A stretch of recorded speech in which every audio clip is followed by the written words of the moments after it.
Want to attract and convert more leads? Want to learn how digital PR, branding, and SEO can establish and build your brand identity? Welcome to the Market Movers Building Brands and Links with Linkifi podcast. We answer these questions and help you ramp up your brand visibility and credibility. Let's cut through the noise and make your business the talk of the town. We're your hosts, Nick and Chris. Let's get this show on the road. Today, we're absolutely thrilled to welcome Antonis Dimitriou, a master of SEO and content marketing whose expertise in weaving compelling narratives captivates both human audiences and search engines alike. Antonis' journey in SEO is nothing short of spectacular, with achievements like earning his SaaS client 2,433 cumulative conversions over a 16-month period.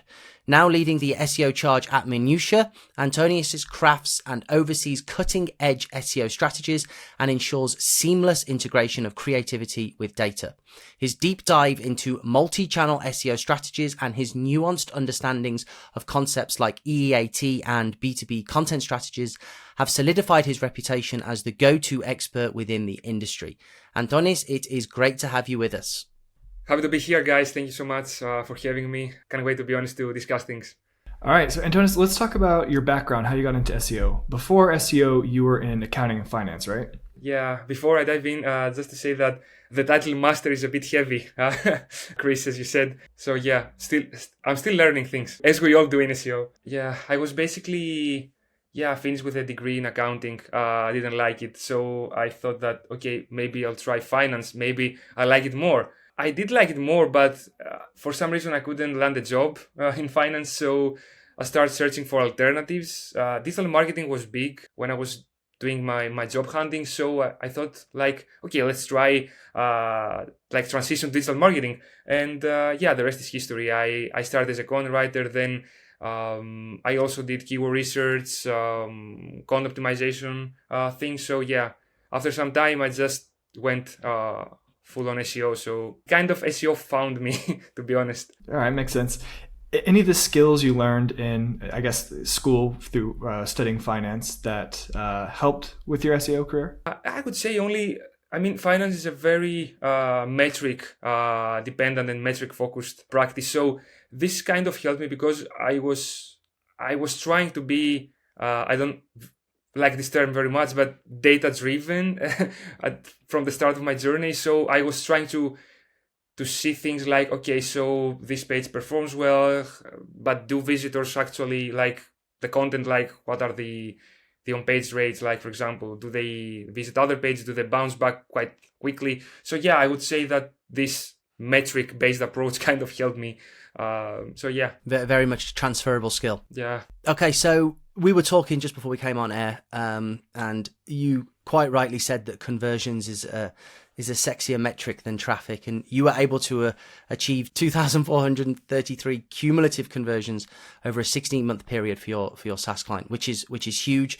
And me and Nick want to know, I'm sure our audience will want to know, can you share the strategy and planning that went into accomplishing such an awesome goal? Yeah, for sure. We basically have this case study on the Minuttia website. So if everyone wants to see this case in more detail, they can just visit the Minuttia website and examine it. So yeah, I'm gonna share some things.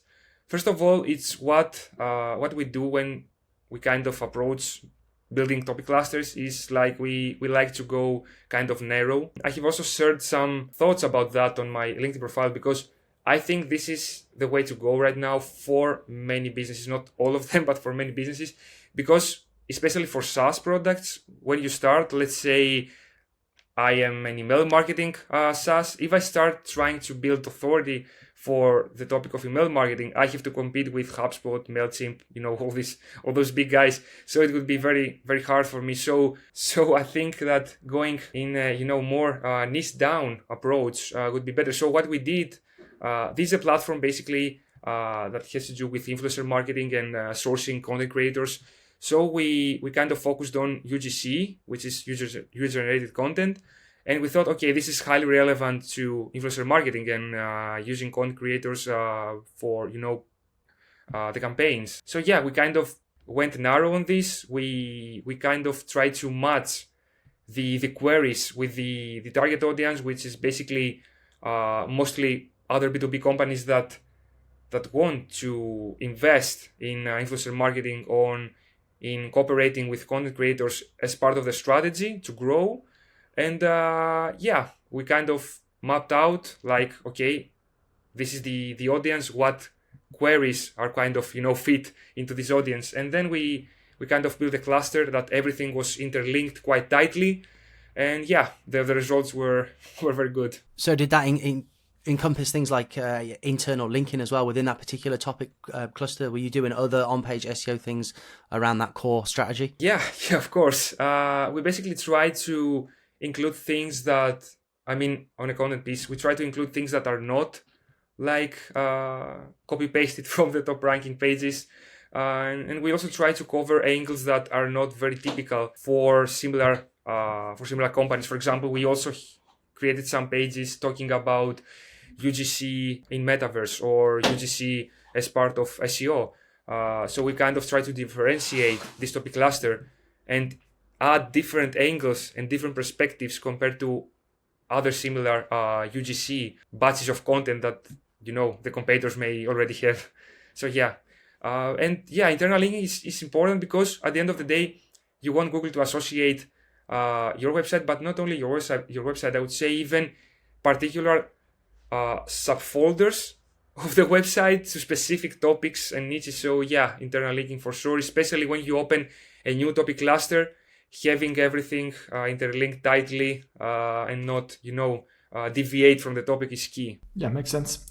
So I know you guys work with clients in a bunch of different markets, some clients that are international, operating in multiple markets. How do you think about SEO on an international level? I know competition level differs from country to country, but is it pretty much the same sort of strategies outside of the different languages, or do you have varying strategies for different markets? Yeah, that's an awesome question, to be honest. I would say that SEO kind of differs. Not only the algorithms are different in different countries, because let's say I will take Greece, for example, because I'm from Greece and I've also done SEO for Greek companies. The Greek SERPs are very different when it comes to the algorithms they use compared to the US SERPs. And that makes sense because if you think at the end of the day, US is the largest market that makes money to Google. So they will invest the more advanced algorithms there. And how people search is very different. When you do SEO for foreign markets, you don't have the query pool you would have for, let's say, US or UK. And this is because many users search stuff using English. So you have a more narrow pool of queries to go after.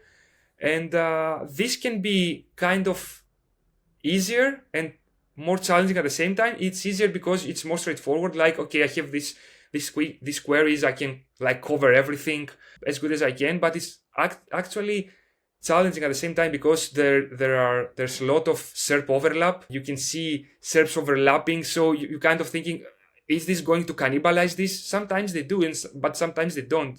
But you might see a SERP that's overlapping, but it's overlapping because no one else has covered this query yet. This is very weird. So I would say it's different. You have to approach things differently. You have to consider the difference in queries, how people search for things. And for sure SERP overlap because it will be strange sometimes. That's really interesting. So would you say that your sort of every part of your content strategy is fundamentally different for US, UK market compared to the international market? Do you take like a holistically different approach to things like keyword research, right from keyword research all the way through to on-page and off-page SEO in those different markets? When it comes to approach, I would say no, because at the end of the day, it's all about satisfying intent and offering information competitors don't. The first step is to understand what the business is about. How they make money, what's the business model, how they serve the services or the products. And then we just go for researching the queries, researching the keywords, and then we it's the same thing, adding sections, adding information, identifying entities, identifying relevant terms, and creating the best article possible. So the process is quite the same. Okay, makes sense. In today's SEO world, is it still possible to rank without backlinks? And I'm referring more to like competitive terms. I know, low competition, long tail keywords, that's probably always going to be the case. For competitive terms, do you think it's still possible to rank without building backlinks? I'm more of a content guy, but I'm extremely pro backlinks because every niche is different, every SERP is different. There are SERPs that you can crack with content and with having a very tight content strategy, and there are other niches and even SERPs that you have to build backlinks. And at the end of the day, it has to do with what industry you operate into and what SERPs you want to go after. I would say it's possible to rank without backlinks, but this depends highly on the SERPs you're competing in. If you want to kind of avoid the backlink lane, I would say the investment when it comes to content would be even greater because you would need more resources for maybe expert writers, sourcing quotes, doing deep dives into the topic, going beyond the SERPs. So yeah, I would say it all depends on the SERP and the niche and the industry. Yeah, and it all starts with good content anyway. Like if your content's not good, there's no point in building links. And even if you are building links, you're just not going to go anywhere without good content. Yeah, I mean it's like you have a car and you kind of place a high turbine into the car, but if the car is broken down, the turbine won't do much. So yeah, let's say that content is the car and you kind of build it first. And you guys do excellent content as well. You take a very prideful approach. I was at a mastermind with George a few years ago in Cyprus, your founder. And I think quality is at the top of the agenda for Minuttia, that's for sure. You're an advocate for a balanced approach between data and creativity in SEO. Can you speak to that a little bit and explain some of the strategies behind that? I believe in the power of data. Like, at the end of the day, you must know why you do things. Like, if you go out just opening pages or just going after specific terms, things may not work as you thought initially.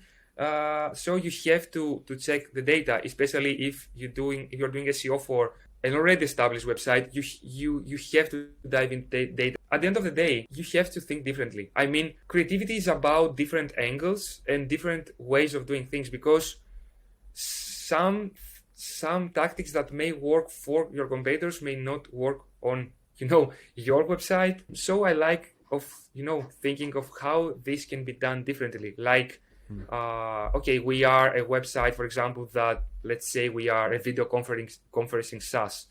If we're going to target the same queries as the competitors, or if we rely only on data, like, this page seems to be converting, so let's build backlinks to this page, we may miss other opportunities when it comes to other things. Like, for example, we may miss on opportunities to explore different angles, change the perspective, and even identify pages that may not perform well, but they have potential to make money. So yeah, creativity and data, I think it's the best combo, especially to where SEO is heading towards, which is, it starts to feel more like marketing right now. At least that's what I believe. Yeah, definitely.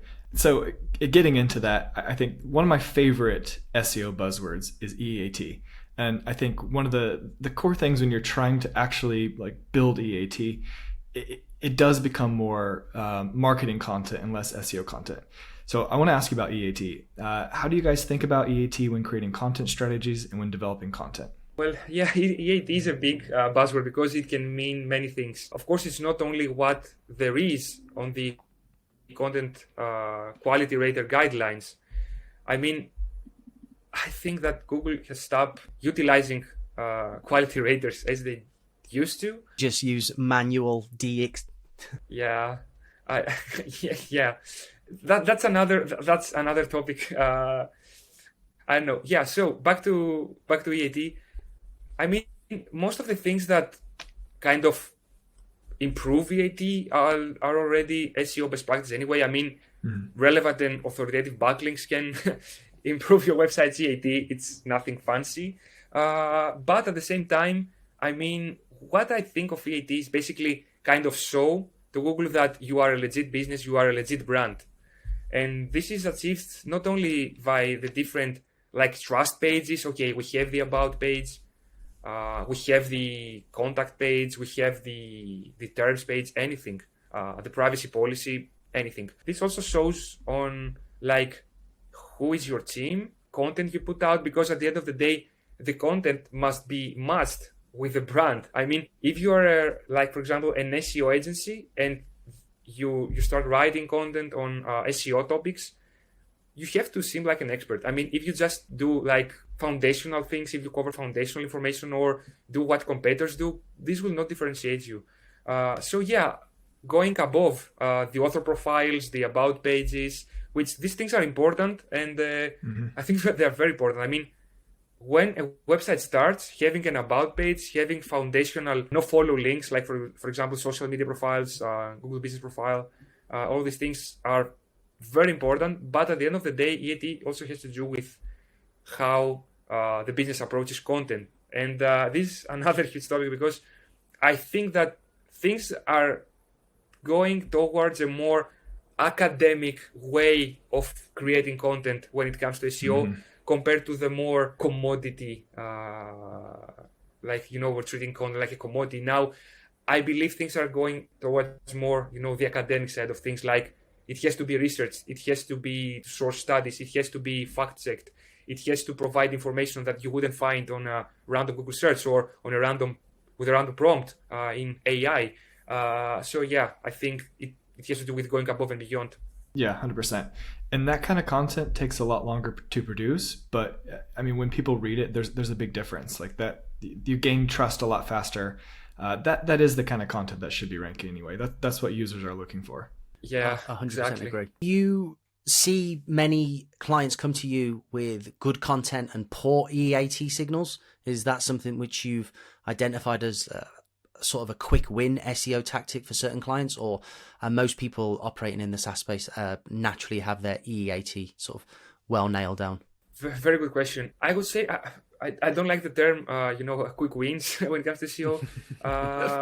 But yeah, when it comes to EAT, I wouldn't say quick wins. I mean, it all has to do with building a brand.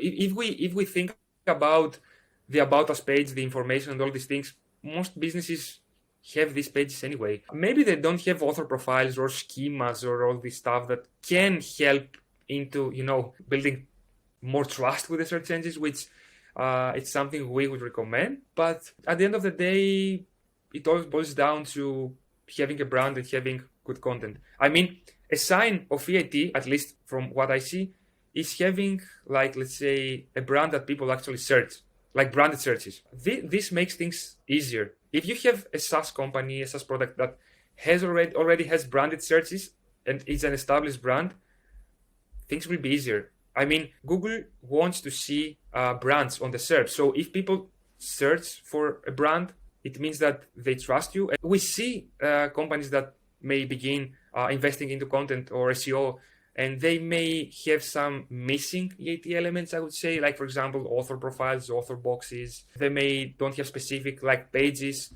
They may don't have badges, like, for example, a G2 trust badge, let's say, for example. But yeah, these things can be taken care of by specific best practice. So the most important thing is how you would go above and beyond with, your content develop. So when you take on that new client, how do you guys approach the content audit? I assume this is pretty straightforward with a smaller site, but let's talk about like the large sites, maybe enterprise clients. How do you approach a content audit for a site like that?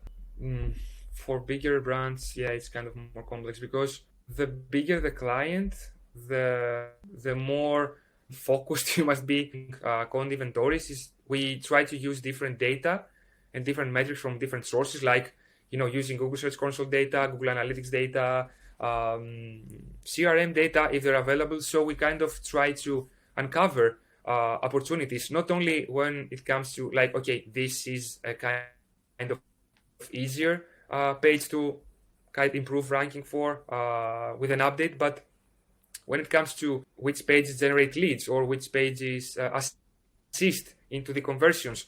So we kind of try to create a more holistic approach, like taking into account different metrics. And we also use a proprietary metric that is a result of different weights to spot opportunities. Like, for example, a page may have, may generate leads or assist assist when it comes to conversions.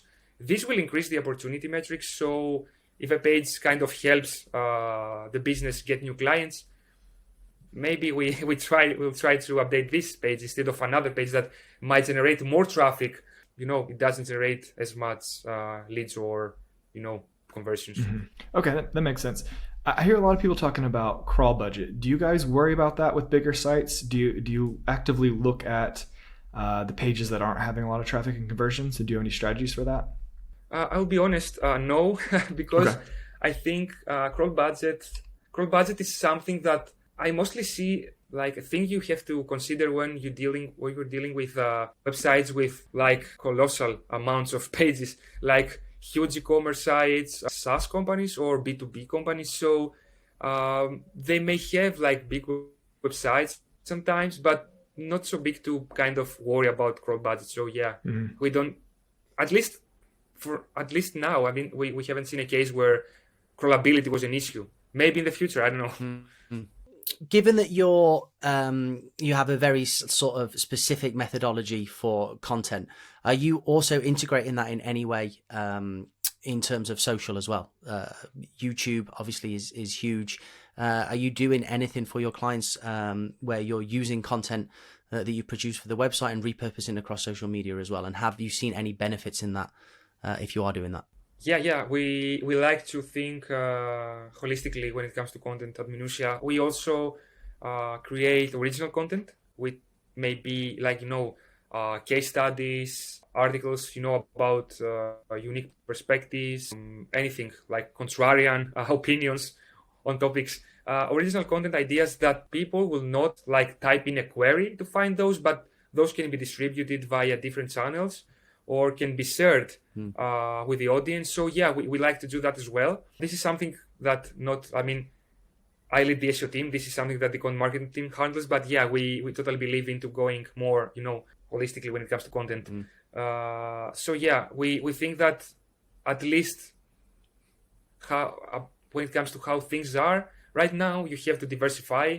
Apart from SEO content, original content ideas, case studies. Okay, and on that same note, what do you think is going to happen over the next couple of years as far as search is concerned? So we're seeing a lot of search move to YouTube, or maybe not even move, just some of these other channels grow. I think Google is still growing, but their overall piece of the pie is maybe shrinking a little bit. How do you think that plays out over the next couple of years? Do you think there's going to be more search move to TikTok and these other channels that are becoming more popular? Well, to be honest, I'm very bullish on SEO. Not because I'm an SEO professional, but because I see all those things as extra channels. Even AI, I see LLMs as extra channels. I don't think they kind of compete with organic search. They may steal some, users, but at the end of the day, I see them as extra channels because people will search different things into different platforms or different mediums. So for specific industries or specific queries, Google search will make more sense compared to like social search. But for other people, like social search would be more meaningful. Like, for example, I use LLMs a lot, both for doing things in my workday, but as a user. And the things I search, like the things I type, because you don't search on LLM, the things I type on a like AI chatbot are very different than the things I search on Google. So I see all those as extra channels, and this is why at Minuttia we think that you must have a 360 presence and approach when it comes to content, because at the end of the day, as I said, you diversify your content portfolio, as I can call it like that. You kind of minimize the risk. I mean, if you're only reliant on a single channel, like let's say organic search or social media, you're prone to high risk. Like a single change can wipe out a big portion of your growth. So diversification. And to answer your question, I think we'll have more complicated user circles. And I see all those as extra channels, even AI. That's a great answer. I loved what you said as well about depending on where you are is how you search. They've just launched the new GPT model now where you can literally have a chat with a robot. I know there's certain things I will not be searching via a conversation with like an AI robot. So yeah, I'm bullish. I think, well, we're bullish on SEO as well. Okay. What KPIs do you actually prioritize to assess the success or failure of specific content initiatives? And looking forward, how do you see the role of SEO changing? When it comes to SaaS and when it comes to every business, well, that's very interesting because I think it all comes down to where you work. I mean, where you are an in-house SEO, you have, a bigger freedom picking your KPIs or your metrics. When you are agency side, the best thing you can do is recommend metrics or KPIs and see if those are available to you. So you have to be like agile when it comes to adapting to things. Like if I request like, okay, I'll need conversions, but the client may not have conversions for every, page or, leads or even clients from the CRM. You have to be like agile. So I would say for SaaS, conversions in general, like when we're talking like, signups, demo requests, it all depends on the page. So yeah, I would say these things. Organic traffic is important as well because it may not make money at the end of the day, but this is what brings in, people. I mean, even if you want to place like, let's say a lead magnet, you have to get traffic. So I would say that the most important KPIs are the KPIs that are available to you and can improve the bottom line. Like if you have access to lead generation data and let's say conversion data or sales conversions via Google Analytics, go for those. If you have more detailed data like signups, demo requests, sales, revenue generated, just go for those. I mean, the better you approach the bottom line, the better KPIs. But yeah, I think conversions would be the most generic and better one at the end of the day. All right. So I think this has been a great talk. A lot of good values come from this. My final question then is, let's say you have a new SaaS company. They have product market fit. Now they're ready to get started with SEO. What advice would you give that company to get started? Yeah, interesting. I would say to kind of try to understand what the product does, because you'll say they're the product, they might understand it. Yes, but they must try to kind of think what's the added value and build a strategy starting from this point. I will give an example. So let's say I'm a SaaS product that kind of focuses on analytics. I can go as broad as possible, but as a new website, I will not be an authority. So my competitors will basically be very hard to beat. I would say stick to a single topic, go a bit, going as narrow as possible to that topic, invest heavily into content. Like, don't just try to copy what ranks, go above and beyond. Try to, instead of produce like 10, 15, 20 articles per month, go for 3, go for 4, but make those exceptional. So yeah, stick to a single topic. Don't try to cover different areas. Like if you start talking about audience, like let's say audience research, audience analytics, stick to this topic and then start to expand based on this. You will tell to Google like, okay, this is my website and it's associated with this topic. So yeah, stick to a single topic. Try to invest heavily on content. Don't see content as a commodity, and try to don't only rely on a single format. Like I would say, I see a lot of SaaS companies going after like bottom of the funnel queries when they start out, which is a great strategy. But those bottom of the funnel queries will need backlinks to run, will need supporting informational content. So I would say, yeah, go from the bottom up, like you go the best X listicles, the alternatives, everything, but try to support those with informational content. But this informational content must be specifically tied into a single, very specific topic and niche. That's what I would do anyway. So follow the Google motto and produce high quality content. All right. Well, Antonis, it's been an absolute pleasure having you on. If anyone from our audience wants to find you, where's the best place that they can do that? Oh, they can search for me on LinkedIn. I would say, yeah, LinkedIn. LinkedIn would do. Well, thank you very much for being a guest on the Market Movers podcast. Yeah, have a good day. Thank you. And that wraps up this episode of Market Movers, Building Brands and Links with Linkifi. Big thanks to our parent company, Linkifi, the wizards behind turning ambitious businesses into standout brands. Hit up our website at linkifi.io and take the first steps towards brand greatness. Big shout out to Fame for making this podcast possible. Thanks for listening, folks. Stick around for more insights in our next episode. Catch you later.